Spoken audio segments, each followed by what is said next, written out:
นางอนัตตาวิปัสสนาภาวนาหาหันยอดธรรมอนัตตา2 ชั่วโมงเต็มก่อนนี้นางปฏิบัติกุกรรมในเขาพร้อมกันไว้สาเยตนา3 เจ้าก่อนพุทธังที่พุทธาเจ้านั้นผู้เจมีเฮาคาไว้คาออกสาธุธรรมังที่ธรรมานาตาเจ้านั้นผู้เจมีเฮาคาไว้คาออกสังฆังยาริยาแปดเจ้านั้นผู้เจมีเฮาคาไว้คาออกต่อสืบกาเฮาติเลยดูคันธาเปิงดีพระตราสังขากรอิมาหังอัตตาภาวังพุทธัสสะปาริจาชามิ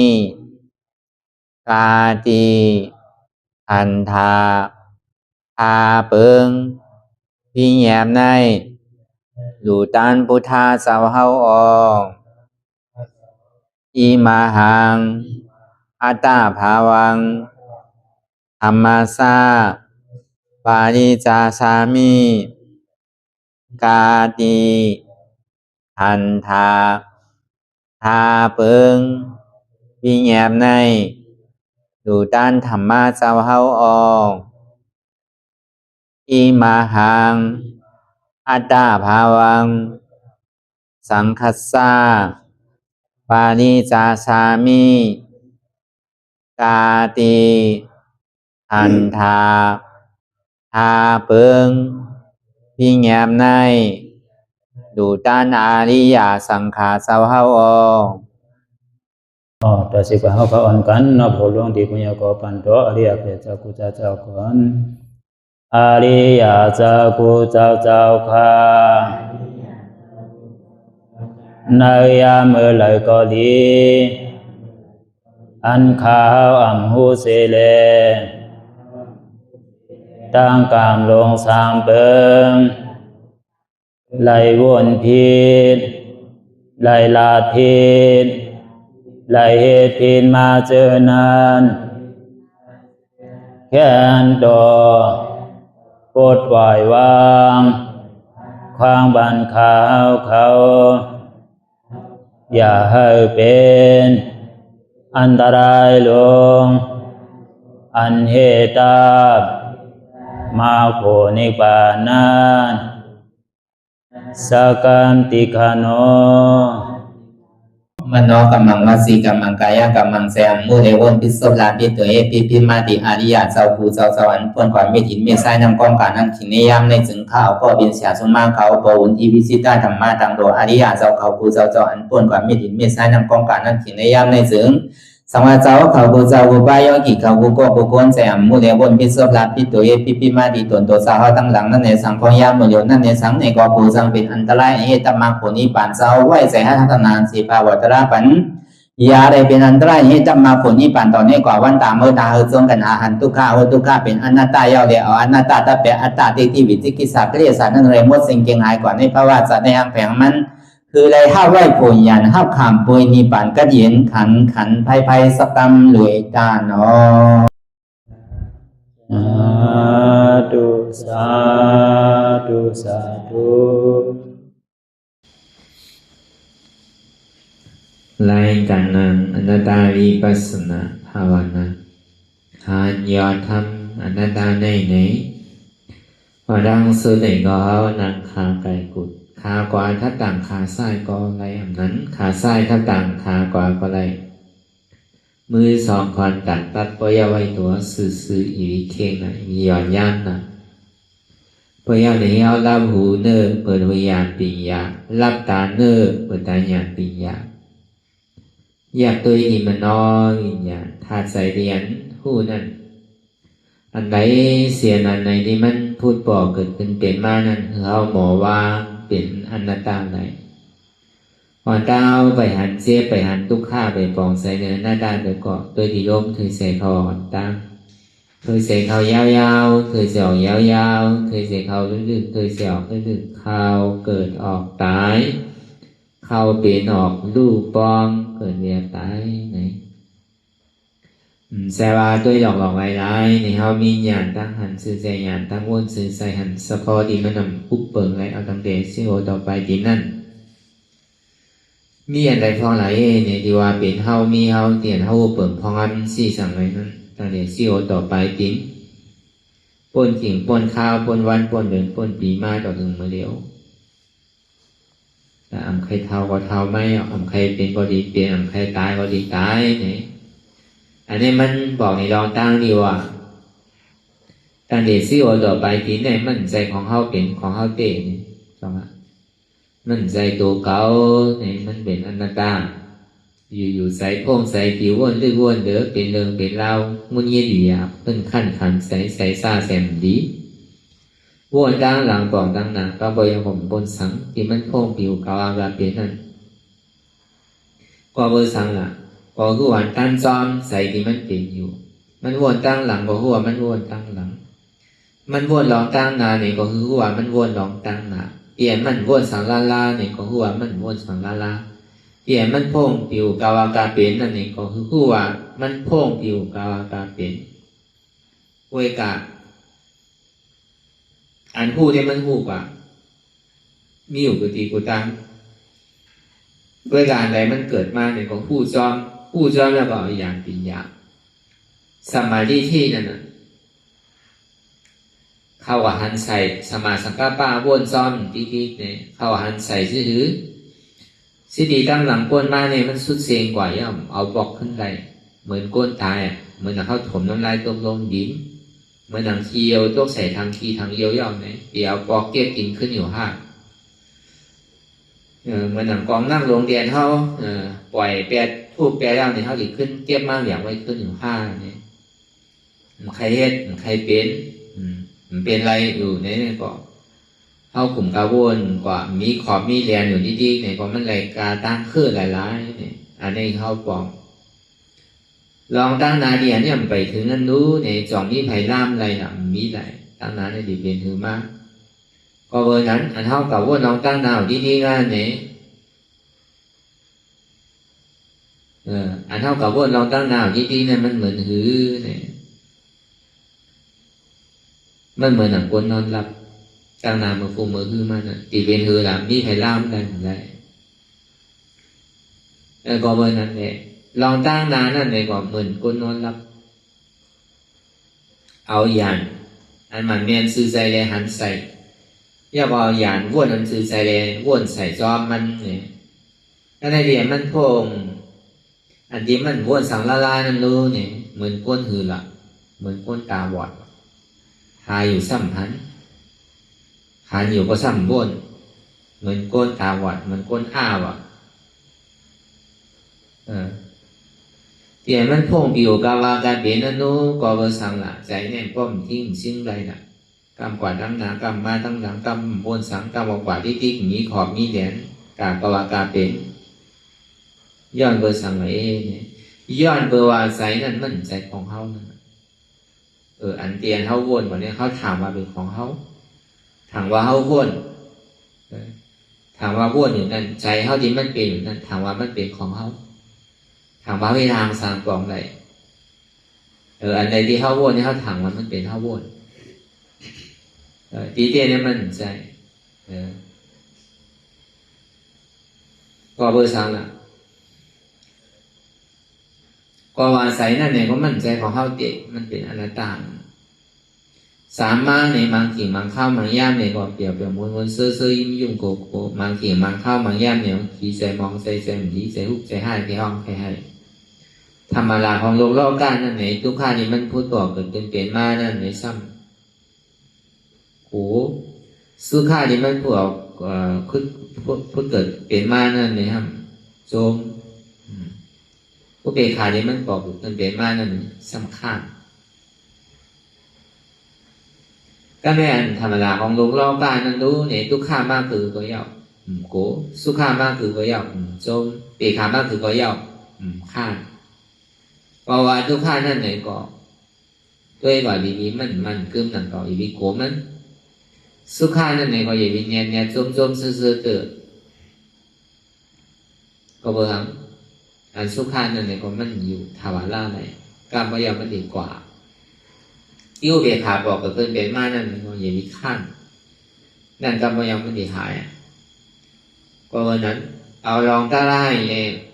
วนตัวเองถึงพอสุดบ้าสุดเปิดมันจะว่าวนเมื่อมันทุกข้าเลยตึงยอมหับเลยตึงมีลองตั้งใส่จ้าใส่กรรมใจดีก็เดี๋ยวเนี่ยนี่มีตึงข้างเป็นนั่นนะใจเย็นเย็นเอาใจลอยใจเย็นทุกข้านี่มันปอกขึ้นเป็นมาเนี่ยอย่าไปเครื่องก้างโกป้นอย่าไปเครื่องก้างใส่ล้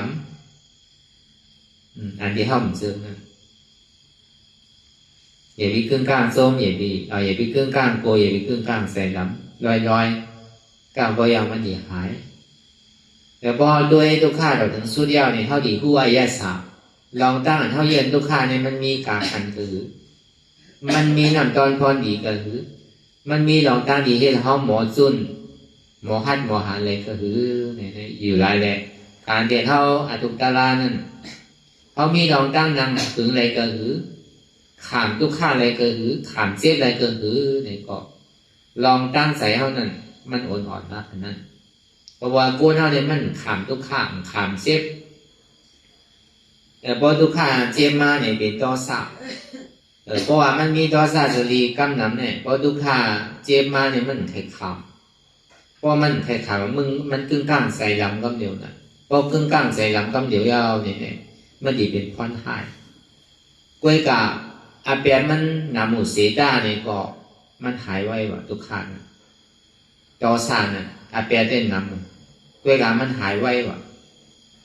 มันดับไฟนะพอมันเดือดปุ๊บเนี่ยก็การพยายามมันบอดพอหายไวว่ะลองตั้งเปี่ยวตั้งบนตั้งเสื้อนั่นอาเปียมันเก๋ล้อผ้านั่นกล้วยการมันนานหายนะว่ะอย่างว่าโกนเอาบนที่นั่นเปี่ยวบนเสื้อเนี่ยมันไข่ลูกละพอมันได้อุว่าเปี่ยวบนเสื้อพอมันได้อยู่ในนางในเช้ายาวเนี่ยนางเนี่ยมันมีเปี่ยวหรอกนางอุกันได้เปลี่ยวอยู่นางตะลาเนี่ยมันเปลี่ยวเพราะนางอุกันนางกินเรานางต่อพ่ายนางอุกเช้าอุกบ่าวใช่ไหมเนี่ยนางคือเรามันขำยุ่งโคกเป็นเราขำพวกอันตัวเจ้าเก่าเสือเตะแล้วก็ว่าเพราะนางตะลาเนี่ยผู้ว่ามันอันเปลี่ยวโมเนี่ยมันพอมีนั่นน่ะแต่สองอันให้โลกเล่าก้านั่นที่มันเป็นอยู่ในธรรมะของโลกเล่าก้าเนี่ยผู้ว่ามันโกรธทุกข้าผู้ว่ามันเสื่อมสุขาน่ะโดยกับบอหันอายาศาสตร์ทุกข้าที่มันเป็นเกิดขึ้นเป็นมากนั่นเลยพอมีลองตั้งเยอะนี่มีครึ่งกลางพอเขาตีให้ลองตั้งมือลองตั้งหนังดีให้เขาใส่ลำใจกำให้เขามีใจต่อซาเขาแย่งแข่งนั้นนั่นเองลอยใจเย็นเจ็บในใจอย่าไปลาดอกโซ่อย่าไปเทหรือตัวถึงเนี่ยนะเยื่อหนึ่งมีสามเยื่อใจเยื่อเพราะเยื่อมันไหลก็การเลยลาดอกโซ่ก็ได้ลาดอกโซ่ว่ามันจูเนี่ยมันดีถึงตัวใจวนใครลาดโซ่ทำลาดเตะเปย์ใช้ซ้ำตัวเฮ็ดจอมด้วยเนี่ยตีเกศส่วนมันเนี่ยก็คือมาวนเพื่อยิงใส่ลำเดียวในมันเป็นคอหลังรองกุนตาอันเท่าถูดีเฮียนหูเลยในรอบการมีวันที่มันหาอะไรป้อมมาเฮตลาเนี่ยป้อมเฮรอกุนตลาวันนั้นมันหาอะไรพอเฮาหวนเฉพาะเตียนทุกข้าตีเจ็บแบบมันพูดบอกเป็นไม้แล้วนั่นเนี่ยลองตั้งกูเจอกูลองเนี่ยมันติผ่านปนอันเจ็บอันเสียอันทุกข้าผ่านใจที่มันพูดบอกเป็นไม้เนี่ยพอเยื่อเท่าตัวว่างเลยเยื่อเท่าตัวว่างเลยเปลี่ยนหน้าต่างออกดีๆในซึ่งตัวคายมันมีมือสุดเจ็บเนี่ยมันมีมือหายพอมันหายหมอเจ็บกว่าพอเยื่อกว่าถึงดีมันพอลู่กว่าเอาในซึ่งงามตอนพรดีมันอันว่านั่นมันนี่มีการขันมันนี่มีคือแค่เท้ามีลองตั้งหันหมันกำหนดได้เท้าถึงมีลองตั้งหันหมันนั่น เมื่อเฮ็ดเฮาจ้างเฮาตื้อกรรมได้ใครมันอยู่เวลาพ่อเฮาจ้างตื้อกรรมมาเนี่ยมันถึงขันผิดจริงๆอ่ะแล้วก็เบิ่งนั้นถึงเดียนเฮาบ่เยื่อเนี่ยเจ็บมันบ่สุดเวทนาบ่รู้กว่าเฮาดีมีลองตั้งสัมโพธิเพราะมันเปลี่ยนสิ่งนั้นมาแล้วนี่สิลองตั้งอยู่ที่เท่านั้นนี่ก็มีลองตั้งอยู่มันหมันแม่นมากเพราะว่ามันมีลองตั้งอยู่อันหมันแม่นมาแล้วนี่สิมันกลัวก็เบื่อว่ามันได้ผ่านมันได้พึกแล้วมันใช้เจ็บหรือทุกขาก็หรือก็การนึกสุดมาเนี่ยก็เท่ากับผ่านป้นมาอยู่มันเจ็บถึงไรก็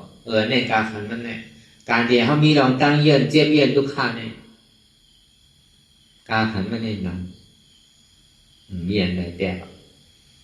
การเดียนเท่าที่สุขานเปียกเหมือนเสื้อนั่นอัดแปะมันนำการเรียนเท่าเยินทุกขาเยินเจ็บเนี่ยอโจมันนำการเรียนเท่าที่เปี่ยวที่มวลนั่นอัดแปะมันนำมันนานหายนะพอตีเราในห้องให้ลูกที่เปี่ยวที่มวลที่เสื้อนั่นมันมีเบอร์ใครป้อใครอิ่มใครเวอร์มันถึงว่ามันป้อนักหนาสาหัสมันเผาแห้งในเสกางนี่ก็กระโจดีผาดพามันไรเนี่ยมันไงมาอันเปี่ยวมวลเสื้อเนี่ยลองรอผ่านอันวันมันมีอาจจะตั้งทิศเกี่ยวเสกางเนี่ยก็เพื่อการมันนานกระโจดีผาดพามันไรนั่นมันต่อง่ายๆมันติดเสียบกับแววเสียพอห้อมโจมจอมมันในซื้อมันดีกว่าไกลผ่านพอยังตื่นโจมเปี่ยวโจมมวลโจมเสื้อเนี่ยมันก็เหมือนกับตีอยู่เขาตีจอมตัวเขาไว้เสียแต่เขาดีผ่านพามันไรเนี่ยก็ทำต่อง่ายๆใจขิงใจข้าวใจย้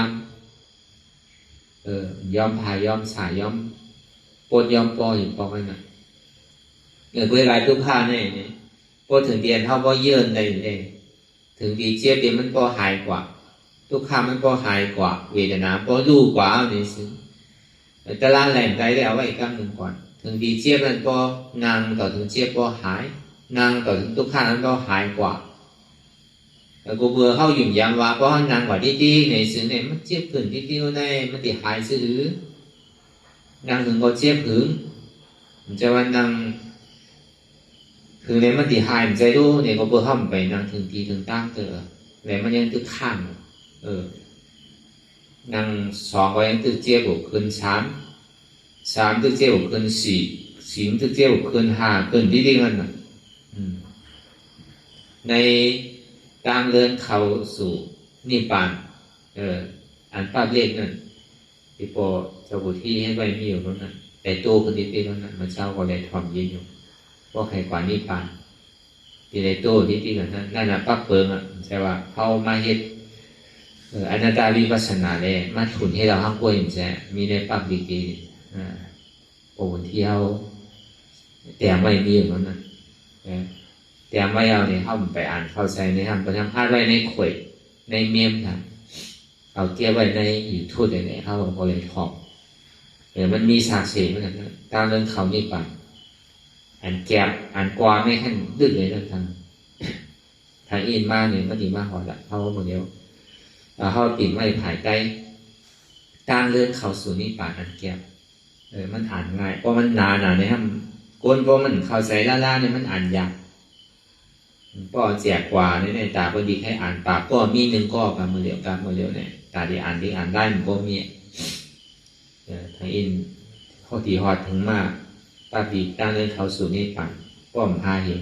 ป้าปอน10,000เป็นที่จ้องเขาเนี่ยที่ออกมาที่จ้องเขาเนี่ยเพิ่งนานมากก็เขาที่ได้อ่านดูที่เป็นดิกใต้เขาอ่ะนะ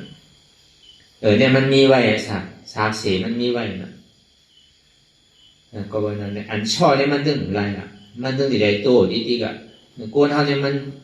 เพราะว่าเมียวอันช่อเนี่ยมันดีช่อพอดีให้ลองเบิกได้ดีช่อมันมีชื่อมีเสียงสังพอดีเอาลองนาลองตาลองวานลองเบิ้งลองสังเกตก็ยาวอยากมั่นใจเป็นลองล้อพุทธะเนี่ย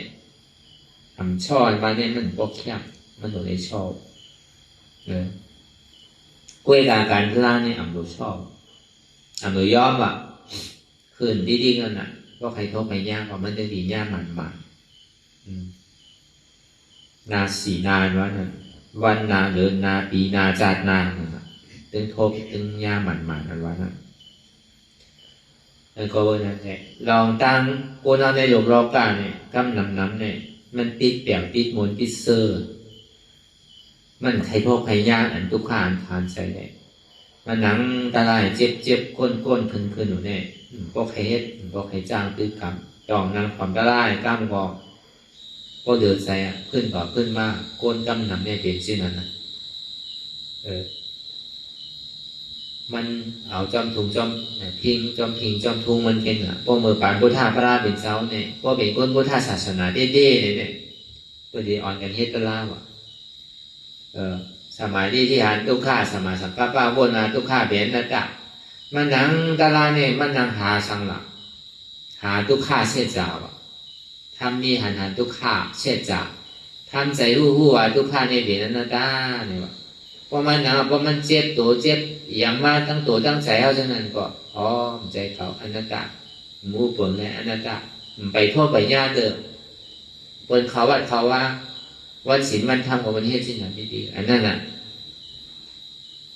ไปได้มากเลยโผเตอร์เนี่ยก็มันเป็นร่องมันเป็นแก้มมันเก่ามันน่ะแล้วเนี่ยเป็นก้นพุทธศาสนาว่ะเนี่ยอยู่ยามพระราชาสังขารหรือเสพพระราชาสังขารนี่มีอะไรทางตาดีให้เขามีหลงตั้งอยู่ย้ำนั้นเรียกว่าเป็นพุทธศาสนาว่ะแล้วก็วันนั้นก็ห่อป่องแจงแรงใส่คอในเราเนี่ยมันก็เป็นร่อนเป็นแกนมันเนี่ยก็เอากำพองกำน้ำได้มันไทโทบอันเจี๊ยบมันก้นขึ้นนั่นคือเยื่นผมใครเยื่นก็คือว่าผมใครโอ้ด้วยมันก็หาล็อกไล่กูเจอคนลองหนังเดียมันดิซักสาเอาผ้าสังมาหมุนในกูผายนั่นนะกำหมุนตั้งหน้ากำหมุนตั้งคางตั้งหลังนั่นนะหลังที่ซักสาก็มันทำชานั่นก็หมุนคือมันทำเจี๊ยบแบบที่กันก็เพื่อทางละเหตุมันเนี่ยมันมีดีใจว่ามันใจมีดีขานะก็เพื่อมีขาเลยมีเจี๊ยบใจก็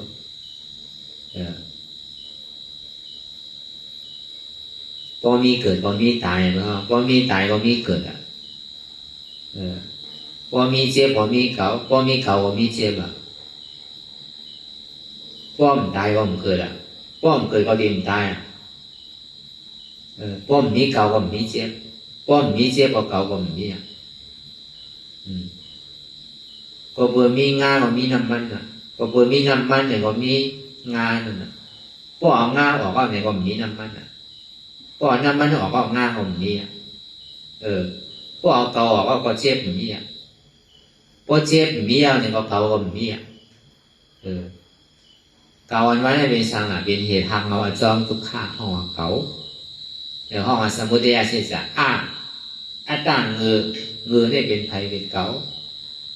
พวกเอาเงือเกาออกก็ในก็เจ็บมันมีเจ็บแกนตรงต่อเนื้อชั้นนั่นพอยังถึงมีเจ็บมีแกนมีแสบมีไม่ของเกาเจ็บบ่เนี่ยถึงมีเจ็บบ่ถึงมีเกาบ่นั่นพอถึงมีเกาก็ถึงมีเจ็บบ่นั่นเป็นที่นั่นจองทุกขาโจทุกขาโจทุกขาจองทุกขามีอยู่ปันกว่าปันมากเขาสองตัวเหตุการณ์ที่กันด้วยรายการที่ก็บอกนั่นเนี่ยมากล้าเชื่อจักมันกว่าที่เจ็บกว่ามีเจ็บมาที่เก่ากว่ามีเก่ากว่าที่ทุกข้ากว่ามีทุกข้ากว่าที่ใจกว่ามีใจอันนี้บอกว่ามันใครพูดบอกตีทุกข้าไว้ว่ามันใจเก่านั่นตามันใครพูดบอกที่ว่ามีหัวมีขามีมือก็หัวมีขามีมือมีบางพอมาบอกตัวเนี่ยมีเพื่อการใจมีởซ้ำยาวใจเนี่ยมีởตัวมีเนี่ยก็ซ้ำยาวเจ็บเนี่ยมีởตัวใจเนี่ยมีก็ซ้ำยาวตัวก็มีใจก็มีเจ็บนั่นก็มีจังหวะเจ็บก็ออกตัวก็ออกใจก็ออกก็มีเจ็บก็มีตัวก็มีตัวก็มีเจ็บอันนี้มากล้าเชื่อจ่าเนี่ยก็ออกใช่ไหมสมาธิที่หันทุกข้า สัมมาสังกัปปะวนมาทุกขันให้เป็นอนัตตาเจี๊ยกว่าย่อมั่นใจเขาอนัตตาไม่ห้อนกัดหนาวว่ามั่นใจเขาอนัตตาหูเกาขาเกามือเกาตัวเกาใจเกาหูเกาหมีขาเกาหมีมือเกาหมีตัวเกาหมีใจเกาหมีเจี๊ยบในเกาหมีเกาอนัตตาอันนี้คือเขาว่ามากาเสจามากาเสจาในเรื่องอนัตตาวิสาอนัตตาวิสาเรื่องสมาธิที่ตั้งหันมันเนียนสมาสังกัปปะตั้งวนในมันเนียนเย้าพิษเปิงวนผมพิษเปิงแต่มันดีกว่าแบบอวิสาเนี่ยเพราะว่าสมาธิที่แต่ดีตึกต่อใส่อวิสานั่นเป็นอนัตตาวิสา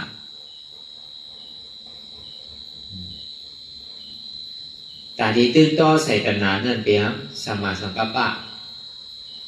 ตั้งวนมันเนี่ยตัณหาเนี่ยมันสำหรับเต้าหานะ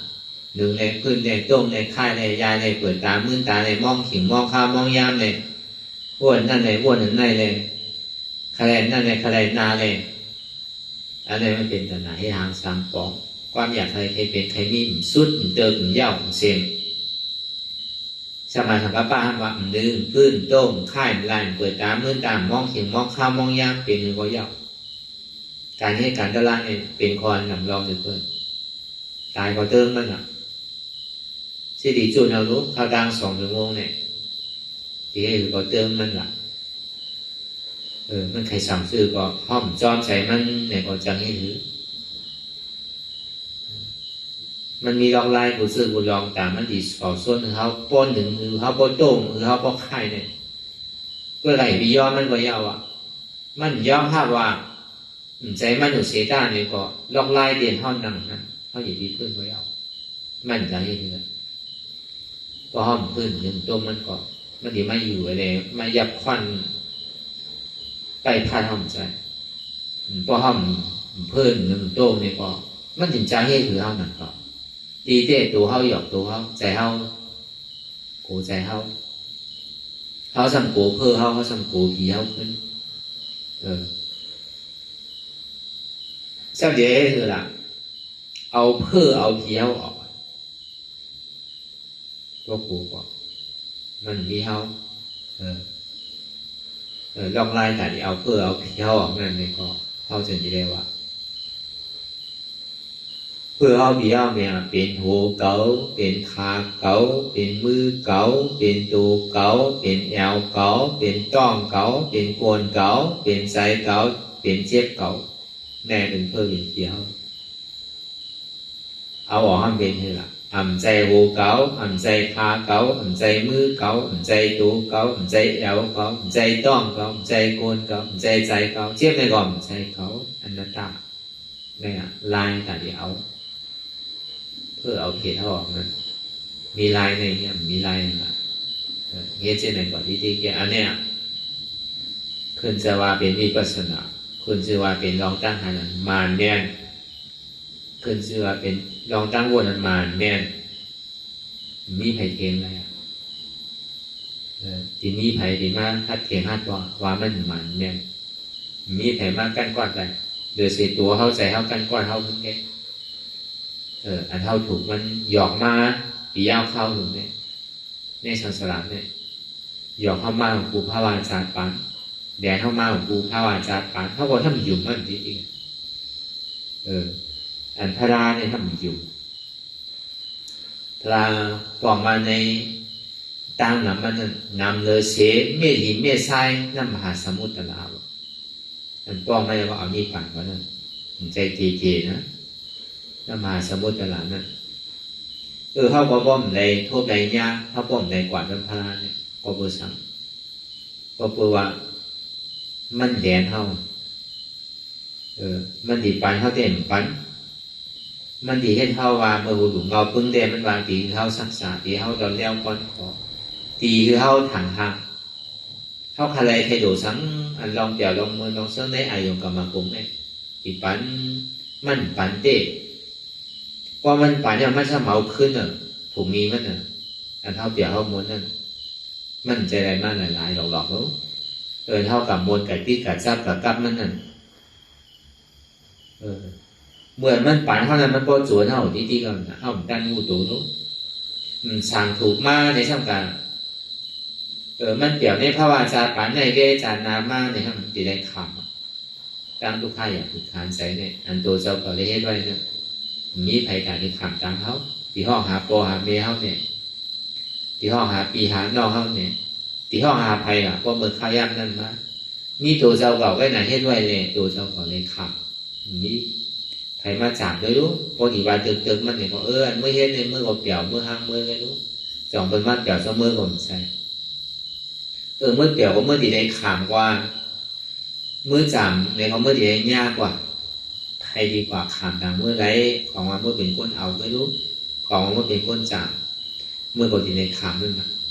ใครดีอามาขามใครดีช่วยเลยไรนั่นนะมันแหนเข้ามาทีทีเขาว่าทำโจมถ่อมมัน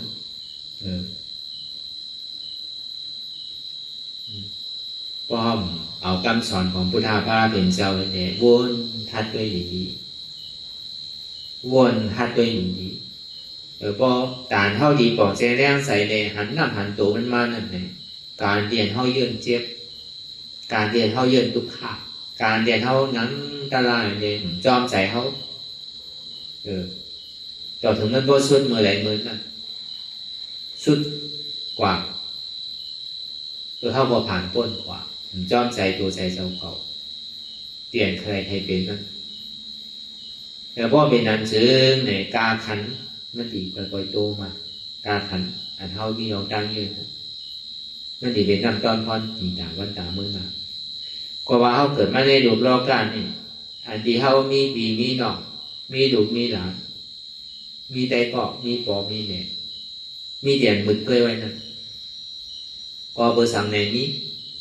ก็เบอร์สั่งสำคัญนี้ก็ว่าวันนาทาไปมาเนี่ยเขาดีได้คุณอิงเขาโวยวายสินะที่เป็นที่อันตุนอิงเขาที่เป็นที่อันเปิ้นจางซอยตื้อซอยแถมเอาไหลเขาถึงนี้โวยวายมีก็ลายถึงวันถึงมาเปลี่ยนที่นั้นไม่เอาเนี่ยจึงจอยทำไรไม่เอาเนี่ยจากว่ามันมีอะไรรู้แต่ดีจอยแถมอะไรเองหรือเสียว่ากำเนิดสุดมาเนี่ยของมีตัวเจ้าเก่าไว้นะดีได้คนอิงตัวเจ้าเก่ามังเสื้อมังลองยกยองละอย่าลองนึงลองค้ำลองก่อนลองไปเนี่ยเป็นจอยได้เป็นปอเป็นกล้ามนั่นก็ด้วยการลองอันขามเวทนาลองขามเจ็บขามทุกข้าเนี่ยนี่ใครจอยอะไรตึ้งนี่ลาแต่ดีจอยอะไรนะสามารถจอยกันได้เนี่ยเพียมันกันได้หรือเปล่าคนทำเหมือนกันบางคนนั่งกว่าพอเจ็บหรือใครหันเจ็บบางคนนั่งพอเจ็บเราพวกนั้นก็เกิดวันทันอินแหละอันเจ็บเมื่อนั้นบางคนก็ยังใครเชื่อวันนั้นอันเจ็บนั่นบางคนนั่งมันเจ็บเองนะก็คือก็เจ็บอย่างนี้เพราะฉะนั้นเนี่ยอันมีเจ็บในบางคนก็มันนั่งก็ว่าเจ็บอยู่ที่เมื่อไรก็หายก็วันก็เป็นวันที่นั่นนะวงก็เป็นวงที่นั่นนะเดินก็เป็นเดินที่นั่นนะปีก็ยังตื้อเจ็บบ่ดังมากก็ก็นั่นนะตาล่าก็ที่ในหาว่าหาเจ็บในเป็นที่หรือเจ็บถึงอกถึงใจก็มันนี่ก็ในก็มีกำหนังก็เฮตเตะก็ที่นั่นเองก็ใครเชื่อก็มีเจ็บก็ประเทศตาล่าเจ็บเนี่ยพอมันซื้ออะไรเนี่ยพอมันขายอะไรเนี่ยติดเชื่อเอาเหมือนกันอันเท่ามันนั่งหรือได้ก็เบอร์หังละก็เบอร์ใครเจ็บเกิดเลยใครทุกข้าเกิดเจอนี้นั่งอันนั่งหรือเนี่ยพอทุกข้าเกิดมาใจเจ็บเกิดขึ้นมาเนี่ยเขาพูดตัวพูดใจดีๆเป็นหืออันเท่าหังหนาเลยเกินนั่นมันพูดบอกแจงแรงใส่มาดีๆป้อมเป็นนั้นในกลุ่มกระยองที่ดิ้งกลุ่มกระเงือเงาที่ดิ้งนั่นอันต่างเงือเก๋าเป็นอัตตาเป็นเก๋าเงือได้เป็นเก๋านั่นน่ะไม่ได้เป็นสิ่งนั้นที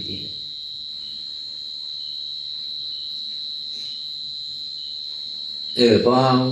หันมาดีๆเอาเนี่ยอันเดียวหักหนักเลยก็ได้เป็นตัวเฮาเนี่ยถึงที่เฮาพอจุนไรเนี่ยก็ได้พอถึงว่าหนึ่งเจ้ามานี่มีนะ ลองตั้งเทียบตั้งใหม่ยอการตั้งเปลี่ยนเข้ามาถึงตัวถึงใจเอาในซึ้ง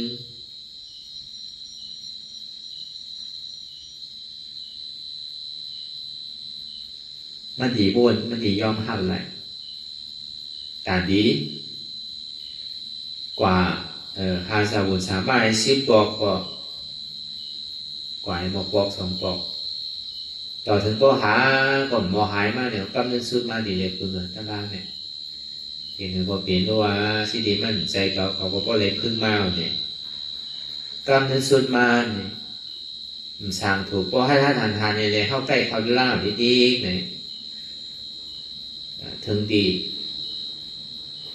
เวทนามันก็รู้กว่ามันสร้างถูกความจำไว้ก็ล่ากว่าจังหวะทำก่อไรที่พระพุทธที่เขียนไว้อนัตตาสุดยอดนั่นอนัตตาสุดยอดทำก่อไรใครก่อหายมีใครมีโอกาสตั้งเสียตั้งใหม่หายหมดตายก่อรอดตายก่อรอดให้ซื่อละมันตายเอาใจผู้ดูศาสนาให้ตายขึ้นเป็นใจอริยะมันต้องตายก่อรอดเอายอดก่อสุดมันสุดยอดสุดปัดสุดเปิดเจ็บพอเจ็บเต้ๆหรอกมึงเจ็บพอสุดกว่ามีอะไรยอดมีแหล่งสูงสุดเลยไหนคุณถากโหเนี่ยเอาว่าหักว่าโหมันออกกลัวมีเนี่ยพอมันเจ็บมันขานใจมากเนี่ยจองมันเลยสั่งโจมันเลยสั่งจองมันอะไรนั่นพอมันเจ็บมันทุกข์ขานใจมันผีดูผีพายพูดบอกมากของมันถึงหมากกลัวพอมันเจ็บหนาวเนี่ยมันมีลองตามกูถึงนี้ยาวตัวนี้ง่ายกว่าเพราะมันก่อนถึงหมากกูว่าเราจองโจนั่นที่อันทราบเนี่ยก็ดีให้มันไม่อกไม่ใจหนักเนี่ยก็มันยิ่งทราบมันยึดของคำกว่า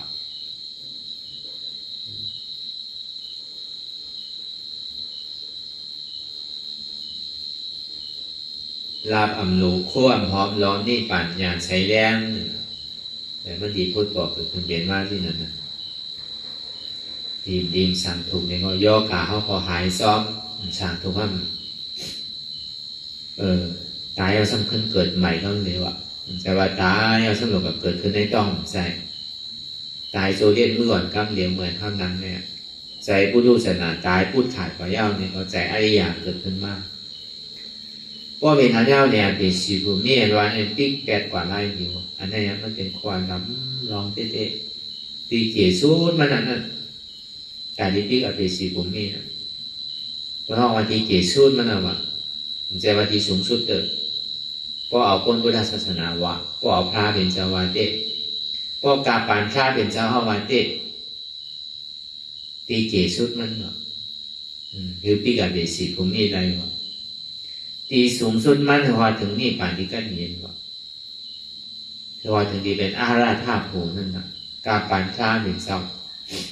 แต่พอเป็นอริยะเศร้าดาบานเนี่ยกับเข้าเกไปเนี่ยมันไปจังเข้าเร็วกาปานพระเนี่ยพอเบอร์มันนำอริยะเนี่ยเป็นอาสร้างอนาคามเนี่ยอย่าห้านตาก่อนเนาะต่อถึงพอเป็นอาราธาโภกันมาจะดีกว่าในทางดีๆว่ะเพราะยังเป็นสกิตากรรมอนาคามอยู่เพราะย่ำแปลว่าเข้ากลางเกบันไดเต้ๆว่ะตัวเต้เลยอยู่ในกลางเกเต้ๆมันถ้าอยู่ถ้าทันหันดานในนั่นนะเพราะเป็นอาราธาโภบายาวเนี่ยมันทางหามกาปานท่าเป็นเช้ากล้วยกาปานเท่าบ้องย่ำเหลียวเต้เนี่ยเต้ก่อห้องกตินจังเห็นเอาบดหนังเก่ายังงานท่าเป็นเช้าห้องมีอยู่ที่นั่นเสียตาไม่พอกาปานเท่าบ้องย่ำเหลียวเนี่ยตีสูงสุดมันอะไรครับว่าปีเกได้ห้ามพัดว่าตีสูงสุดมันในปีกับเบสิผมมีอะไรก่อนอันนั้นอันสูงสุดอย่าไปถามเรียกมันต่างก่อนอันสูงสุดนะมันเปิดกันท่าเลยดีเนี่ยกาปานท่าในกาปานเมื่อเดียวเนี่ยกล้วยกาป้อว่าจอดถึงยาวนี่มันดีมีลายนึงแกคนเอาพอมันยามคุดได้แสงไม่เอาเนี่ยก็เงินแสงเป็นชื่อหรือเนี่ยก็มันตีหู้ไปเพราะมันใบยามเนี่ยก็มันยังติดถึงเงินเนาะติดไรหรือเนาะไรหรือเนาะล่ามสีล่ามหาที่เงิน เมื่อเขากับพูดคำคุดกว่ากล้วยกากลัวนันติปัญญาอะไรไม่ยากบนกว่ากว่าทางอินเนี่ยกว่าทางอินเนี่ยเฮ็ดจีนันเนี่ยเฮ็ดจีนันเนี่ยคุดจีนันเนี่ยมันดีมีจีนันเนี่ยมีจีนันเนี่ยมันออกคุดเขาดึกอะดีๆอะก็ได้บอกเขาอะเขามามันก็ใครอยู่มั่นอะมันใจร้ายมันเลยคุณเธอบ่ดันในการตั้งเธอเลยเนี่ยเอาถอยไปเลยเนี่ยนะมันเป็นที่นั้นกล้วยกาเขาวางไว้ที่วางคุดกาต่อถึงพวกไรเตะคุดขุมข้ามอะไรข้ามเตะคุดขุมแสงอะไรขุมแสงเตะเนี่ยเมื่อนั้นมาผู้กาขันมามีเตะก็ในตามันดีสืบคุดกว่าตั้งนานเนี่ยมันกู้เงินมันเนี่ยเพราะเป็นนั้นเนี่ยมันเพราะอยากว่าอันมันเมื่อมันไปไรได้อันอยากเวลาพอมันไรมาเนี่ยมันอยากมันกู้เงินมันนั่นอันมันกู้เนี่ยก็เพราะว่ามันมีเราตั้งหันพี่ร่วนพี่ด้วยหรือลูกอัตราได้ที่วิจิกิสาสองโดเนี่ยอัตราที่อยู่ยามาเป็นเก่ามีเก่ามันยังหักโตโกตายอยู่เพราะว่ามันจุนโตจุนใจแล้วอัตราที่เนี่ยจะมีขาดเพราะอัตราที่ขาดแล้ววิจิกิสาลองตั้งอยู่ว่านี่ป่านว่านั่นเมื่อนาไล่ว่านั่นเมื่อเขียนว่านั่นเมื่อมันยังไปขาดเนี่ยมันยังหมอเปิงตอนนั้นมันมีลองตั้งอยู่ยามพระราชสังขารไว้เอาเสดาก่อนเพราะว่ามันไปเป็นอริยานว่านั่นศรัทธาหมอเปิงเพราะเป็นอริยานเนี่ยจะถือว่ามันหมอเปิงเพราะเป็นศรัทธาเนี่ยก็เป็นศรัทธาวิสุทธิตาหน้าเนี่ยก็เป็นตาหน้าวิสุทธิศีลาเนี่ยก็เป็นศีลาวิสุทธิโดยย้อนไปไหนมันยังเป็นออโตมิติกด้วยการว่ามันไปถึงเดินเนี่ยมันก็ย่ำไปยุ่งเจ้าว่าถ้าเป็นเจ้าว่าไว้สถานว่านั่นมันหมอเปิงเอาพุทธศาสนาว่าเพราะเป็นอริยะเนี่ยเปิงเย้าเนี่ยอามาขามในอยู่ก็เป็นอริยะป้อมไปเป็นอริยะว่านั่นใครยุ่งยุ่งว่ะพระตราสังขารว่าหมอเปิงว่ะสถานหมอตกว่ะเหมือนคนหนูคนตานั่นนะเขาหันมาลูกบอกดูแหวนเสียงคือก็ยับก็ได้ให้ก่อนให้มาก็ดูออกอันนี้ก็ดูซื่ออันนาก็ดูซื่อมากในใครข้างมากเนี่ยมันพวกเขาว่าศรัทธามันตกใจแล้วนะมันเป็นสิ่งนั้นก็เขาบอกก็เราว่าเป็นอะไรอย่างนี้มันหนึ่งดีอ่ะพวกเพื่อนชื่อว่าตีหลูตีเฮ็ดก็เฮ็ดถึงตัวย่อดูก็ถึงตีอันนี้มันเปิดกันที่ไหนแต่พอให้ที่ไหนยาวเนี่ยก็เข้าถึงดีกว่าเลยไงเข้ามาที่ไหนก่อนเนี่ยในภาวะศาสตร์มือเดียวศาสตร์ปานเดียวเนี่ยอันเท่าที่อยู่มือเดียวอันสูงสุดมันเนี่ยคือเขาพี่กับเอสีกลุ่มนี้ห้ามหรือว่าถึงฮอดถึงปลายเดือนมากสี่ปวดสีเนี่ยไหวกำก่อนเขาอย่างนี้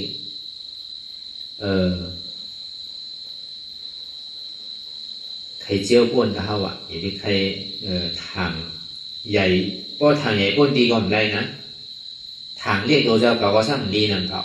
ทางใหญ่นะเรียกได้เก่าเอาเพราะว่าอาจารย์ปันเนี่ยก็ดีเป็น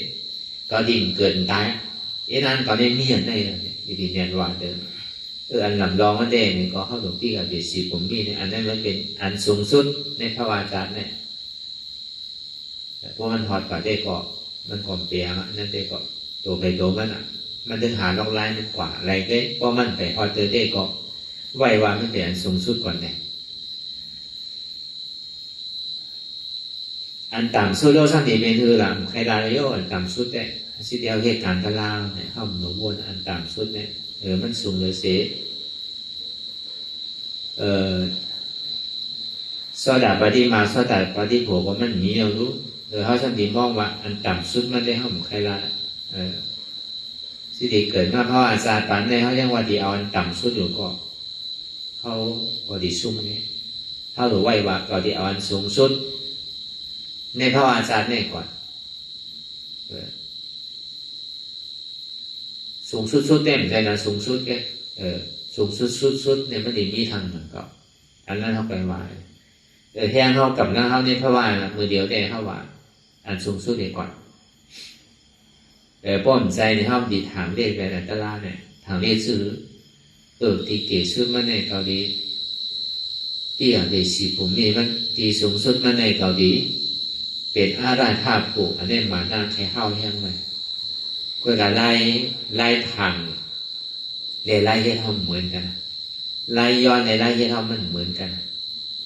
พอไล่เฮ็ดพอบนเฮ็ดเต้บนลานพอลานเต้ทำพอเฮ็ดนั่นอันลำร้องเนี่ยมันตัวเฮ็ดดีละเฮ็ดเต้อย่างพอเฮ็ดถึงพอถึงดีถึงตั้งบ่เท่าว่าคุณนำหรือพอถึงทรายว่ะนอนไหนพอถึงต้องผ้าบนว่ะพอดีเมืองเนี่ยก็ตรงมาไล่พอถึงกลมองว่ะพอดีลีเนี่ยก็ดีพอถึงนี่ป่านว่ะดีพอถึงเมืองผีเมืองช้างเนี่ยไปดีเด้อดีพอถึงเมืองป่านเนี่ยว่าดีเต้ดีเมียนแตกม้วนที่นั่นว่ะแล้วพอดีเมืองเนี่ยก็คือเมืองสุดๆอย่าดีเครื่องการอาคารที่ห้องเนี่ยใครเมืองหลุมใครเมืองหลุมอันนั้นนะโจกตั้งใจไว้น่ะพวกเมืองสุดๆเหมือนเทวดาทั้งนั้นก็คิดนานมาดีเมืองเนี่ยก็เป็นอย่างสุภาพกุภาวานสารปานการเมืองสุดมาสนิทเป็นพระเจ้าพุทธาเมืองมันสู้เราน่ะจะกับเมืองต่อไปเอารู้มันมีอย่างสู้ก็แล้วน่ะก็เมืองสู้เราสั้นดีน่ะเก่ามันน่ะเป็นกูบารมีพระเป็นเจ้าน่ะเก่ามันน่ะกูบารมีอันตั้งให้กับเขาอ่ะแต่ดีเฮ็ดพระเป็นเจ้าเนี่ยย้อมชื่อในกูเชื่อกูยอมเนี่ยมีภัยล่ะฮัดย้อนฮัดขอฮัดเฮ็ดไทยก็ว่างโลเทวดาเนี่ยเป็นอย่างสุภาพเป็นเจ้ากูภาวาจารย์ปานในเขาตั้งเสียสังขารไปเช่นกำพานเนี่ยฮัดเตะฮัดขาฮัดเหียมฮัดคือเป็นดูเป็นซุ้มฮัดตาบุญพระเป็นเจ้าเนี่ยหนอร้องเนี่ยมันมีเป็นหนอร้องของมันโก้มันก็ฮัดเหียมฮัดขาเตะเมื่อวันเมื่ออุตตรได้ในพระเป็นเจ้าพอยังตึกเอามันเข้ามาในศาสนาในยอมเบิดสมาผู้ว่าเข้ามาในศาสนาเนี่ยที่มาสุกสร้างยงอยู่ในศาสนาเนี่ยก็ยังตึกเอาเข้ามาในว่าอันเจ้าสังขารยานที่ยังตึกเป็นพุทธศาสนาไปผู้สังเตอร์นั้นอุปเป็นเช่นนั้นพระเป็นเจ้ามากขึ้นยิ่งเฮียเนี่ยพระเป็นเจ้าสุวาชื่อเขาใครในรองพระเป็นเจ้าก็เปิดเทวดาเขาอุปยงเทวดารองเพียงเลยผู้ว่าไม่ดีเป็นที่ไหนดีเป็นอย่างสุพระเป็นเจ้าเขาเนี่ยก็เครื่องการป้องตาตีคายอย่างพระเป็นเจ้าเขาเนี่ยผู้หลายปอกพระเป็นเจ้าก็ยังตึกเอามันเข้ามาในศาสนาผู้ว่าไม่ดีเป็นที่ไหนก็เบอร์เก่ายิ่งรู้ไม่เธอเนี่ยว่าผมใจว่าเก่าจ้างมันใจเนี่ยเก่าห้างอย่ารู้ด่ามันคือเก่าห้างมันเหมือนกันนะเทวดาเนี่ยเก่าไว้เขียนดอกนั้นว่าก็เบอร์พระเป็นเจ้าในวันเช่นนั้นก็ว่าซ้ำก็มีมันในพระเป็นเจ้าเขาปรมีมันเจนะก็มีเทวดาเนี่ยอันย้อนอาสาว่าย้อนดุย้อนเมเนี่ยมีไผฮัดแต่ย้อนน่ะมีเทวดาเนี่ยนะฮันเฮ็ดมีไผละฮันเฮ็ดก็เฮ็ดแต่นั่นก็ปรมีพระเป็นเจ้าเนี่ยมันเจียวสุดลูกเจียวยาวลูกเป็นปัญญาปรมีลูกเป็นปัญญาที่9ลูกมีไผฮัดเฮ็ดล่ะก็วันนั้นเนี่ยกลุ่มเกจูเทวดาเนี่ยก็นำหนังเก่าก็ดีมากวนก็เมื่อมันเทศก็จัดนั่นกันเลยพระเป็นเจ้าเขาเลยเจียวใดนิพพานเจียวใดสร้างบารมีคือก็เตรียมมันมีไผ่ละฮัทเทศที่ไหนไผ่ตั้งเสียงตาดิฮัทเทศตาดิฮัทว่าฮัทวนพิษต่อพระราเนี่ยมีไผ่ฮัทอันมาดีเอาใจพระราตายว่ะที่เฮ็ดทางพระราที่ไหนแค่นไกลแล้วก็เบอร์นั้นยาวเนี่ยว่าก็เบอร์เก่าฮักนั่นแหละเก่าเอามันเข้ามาในศาสนาว่ะสังวาเก่ามันเอาเข้ามาในศาสนาเนี่ยมันดีตัวเมืองนารายเนี่ยในข้าวตั้งแสนกำพาวกำพาเรียนเขาอยู่มาเลี้ยวเนี่ยแต่กว่าแสนก็กว่าย่ำไปออกมาย่ำไปมาเกิดเธอว่ะตัวตั้งถึงมันเนี่ยพระเป็นเจ้าเนี่ยผู้ว่าป้องมาเป็นไรล้านนายชิดไรเฮงล้านมันไปออกมาเจอว่ะตั้งมันดีทุกข้าว่านั่นว่ะก็บอกว่ามันเข้ามาในศาสนาเนี่ยก็บอกว่ากลุ่มเกซูอันใดมาจ้างตื้อกำพุทโธเนี่ยสมาทาน คุกใจเลยพุทธานุสติในอนุสติ10นั้นมันก็ได้พุทโธได้สมาทานมันการเป็นศูนย์มาเนี่ยมันก็ซ้ำวนพิษเนี่ยที่มันเฮ็ดมากูซื้อกูลองเนี่ยมันเกิดพิษขึ้นมาว่ะเกิดพิษเนี่ยซ้ำขึ้นที่อ่านมาต้องปั่นพระเป็นซ้ำมาหน้ามันเบี้ยมันดีมาต้องปั่นดันถึงก็เบอร์มันได้เฮ็ดผ่าติดพระเป็นเจ้าเนี่ยจำเลยแล้วนี่ก็แผ่นดินเนี่ยเยื่นเลยอ่ะมันดิ่งดันถึงก็เบอร์ว่ามันคุกใจในพระตราสังฆะพระเป็นเจ้า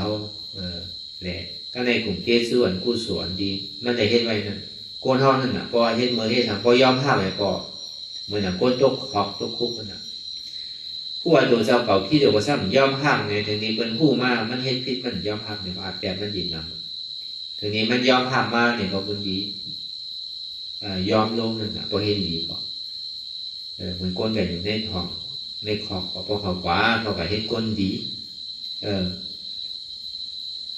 เฮ็ดพรดีถาเปิ้นอยู่ก็เปิ้นก็ด้วยถึงหนังเก่าในขอบในสังของคนเมืองวันเมืองเปิ้นอันเปิ้นมีอันเปิ้นลีน่ะเปิ้นก็ยกย่อนอาสาคุกข้าวยำตอนนี้ตัว50ก็เอาช่อลงให้40 30 20นึงต่อถึง10ปี5ปีสิได้บ่มีว่าตอนนี้ตกน่ะมันตกเก่งกว่าเมื่อนั้นหนังเก่าอ่ะก็เพราะว่าพรดีที่มันได้เฮ็ดไว้ได้เข้ามาในศาสนาก็มันจะกับพิษภัยหนังเก่าพิษพลาได้หนังเก่าก็เป็นนั้นแหละมันก็ที่ไร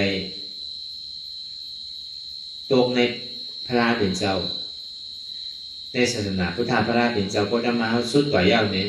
พระราเป็นเจ้าอริยเมตไตรสุดเมียศาสนาหายเอาเนี่ยพระเจ้าพุทธามันจะดีขึ้นมากมาเป็นพระเจ้าพุทธาไหวเสียเป็นพระเจ้าพุทธาเย้าเนี่ยก็กำผาเขาอยู่มันเดียวได้จังดีแต่มันดีในขำในกลางเกพระราเป็นเจ้ายาวกว่าป้นกับพระเป็นเจ้าอริยเมตไตรเอาก็ไหวเสียศาสนาพระเป็นเจ้าอริยเมตไตรสุดกว่ายาวกำผาเนี่ยมันดีจำดีแต่เอาเทวดาเนี่ยจะมีขึ้นมากในมาสึกปราณีมันเตมันพระเจ้าพุทธามันตัดที่เป็นพุทธาในหมู่นี้เลยเป็นพระเจ้าพุทธาพระราเลขนั่นพออะไรมาจ้างตื้อกรรมมึงนั่งก็เป็นพระเจ้าพุทธากว่าในนิพพานนั่นก็เทวดาก็อันนี้ห้าวันลองตั้งโปรยนานดีมือก็มันหนุ่มมือเต้ๆนั่นน่ะโปรยนานดีๆนี่ก็ดีสุดๆนั่นน่ะพวกเครื่องทำกลางเนี่ยมันหนามันทุกข้า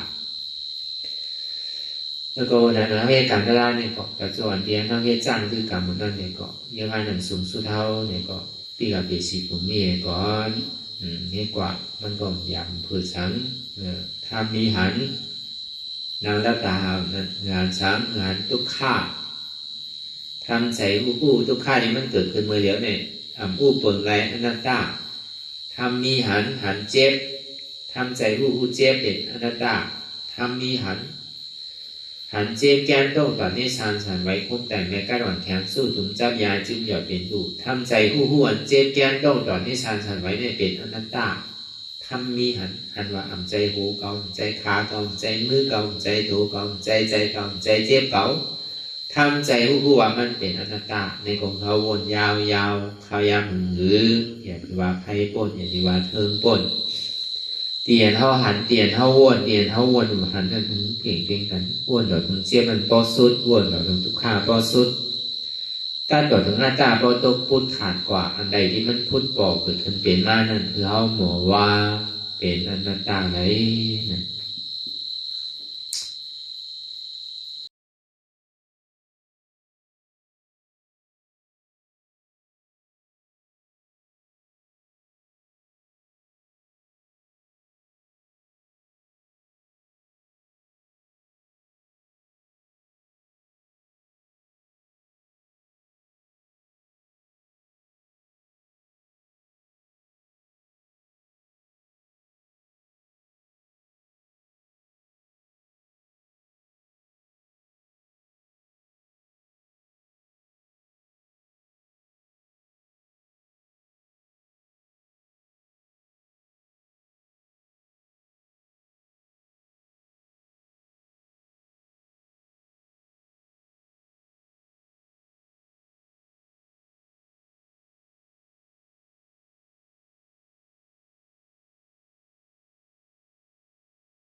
ลองตั้งอันเป็นอยู่กุเซอกุยาย้ายข้องคำไว้ที่ใส่หูถอดถอนออกที่ใส่หูมันออกเสียงก่อนสภาวะอะไรก็ดีลองตั้งอะไรก็ดีอันเกิดขึ้นมาที่อยู่ตัวที่ใส่ที่เจี๊ยบสนั่นถอดถอนออกที่ใส่หูมันออกเสียงสภาวะยุคธาตุสี่เปิงสนั่นเจ็บเทียนโตกอดเนตรสั่นไหวโคมไต่ไม่กัดอ่อนแข็งสู้ตุนทรัพยายจึงอยากเป็นดูสภาวะยุคธาตุสี่เปิงสนั่นตีหนังธาตุกว่าผู้ทรัพย์ตีอัตตากว่ายึดว่ามีโตมีใสมีเจ็บสนั่นเอาบ่วางเป็นอนัตตาไหลลองแสนพ่องปิวอยู่อันเฮาว่นลึกว่นเลยอยู่เป็นเดิมเป็นลาวอยู่ซึ่งในสาวถอดถอนออกตีใส่หูมันออกเสียงก่อนยอมกึดยอมออกยอมลงอันเฮ็ดให้เฮายินดียินให้เสื่อมอารมณ์เสื่อมถึงใสถึงคอไว้ตีมันยืดไว้ตีมันเป็นทุกขานั้นปวดปล่อยวางออกที่ใส่หูมันออกเสียงก่อนลองเสื้อเป็นทุกข้าเลยลองย้อนถึงใสหลายๆอย่างมันเกิดขึ้นมาตีตัวตีใสตีเจียบสนั่นปวดวางย่อเสียงก่อนก่อยค่ายย้ายลายหนึ่งพื้น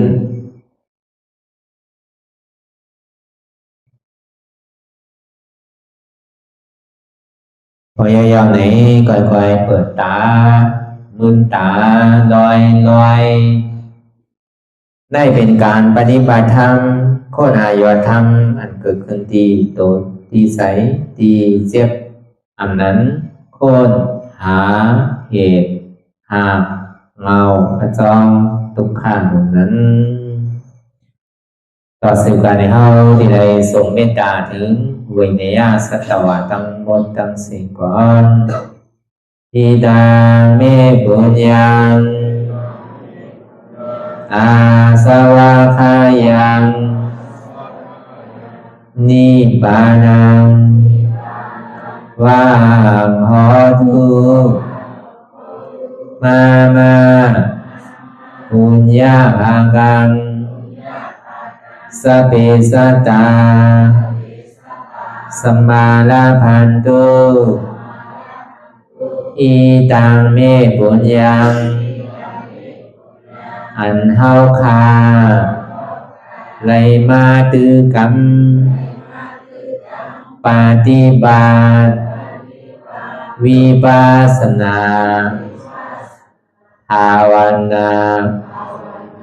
หาอันยอดธรรมอนัตตาในอาสวะคายังเป็นอันถาสัพตัดเตนาสวะสีเพิงเสียวแลนิพพานังตีนิพพานันขอดูให้ถึงเสกัมติคามาปุญญาภากังพรดีอันคามานังวิปัสสนาภาวนาทรงยืนปันสเปสัตตานัง